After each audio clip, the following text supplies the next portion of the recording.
बुद्धि का महत्व। आइए सुनते हैं ये रोचक कहानी बुद्धि के महत्व की। एक बार की बात है, एक बहुत ही बुद्धिमान राजा था। उसका काफ़ी बड़ा साम्राज्य था। उसके राज्य में प्रजा हर तरह से खुशहाल थी। राजा को अपने उत्तराधिकारी की तलाश थी। यद्यपि उस राजा के 3 बेटे थे, लेकिन राजा नहीं चाहता था कि पुरानी परंपरा को वह भी दोहराए और सबसे बड़े बेटे को ही गद्दी पर बिठाया जाए, बल्कि वह सबसे बुद्धिमान और काबिल बेटे को सत्ता सौंपना चाहता था। इसलिए राजा ने उत्तराधिकारी के लिए तीनों की परीक्षा लेने का फैसला किया।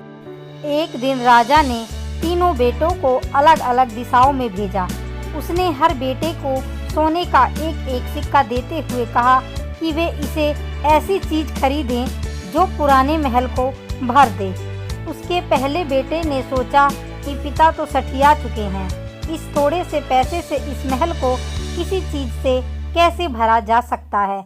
इसलिए वह एक मैखाने में गया, शराब पी और सारा पैसा खर्च कर डाला।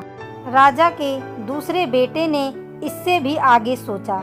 वह इस नतीजे पर पहुंचा कि शहर में सबसे सस्ता तो कूड़ा कचरा ही है, इसलिए उसने महल को कचरे से भर दिया।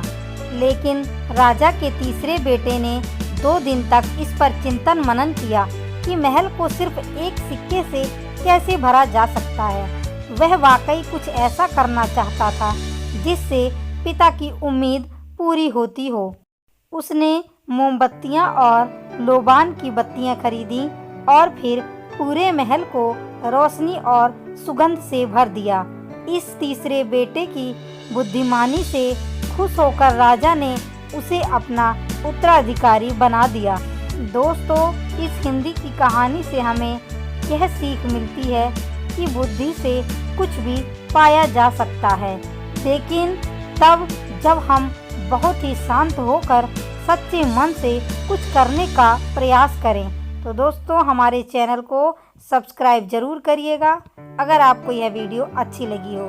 थैंक यू दोस्तों।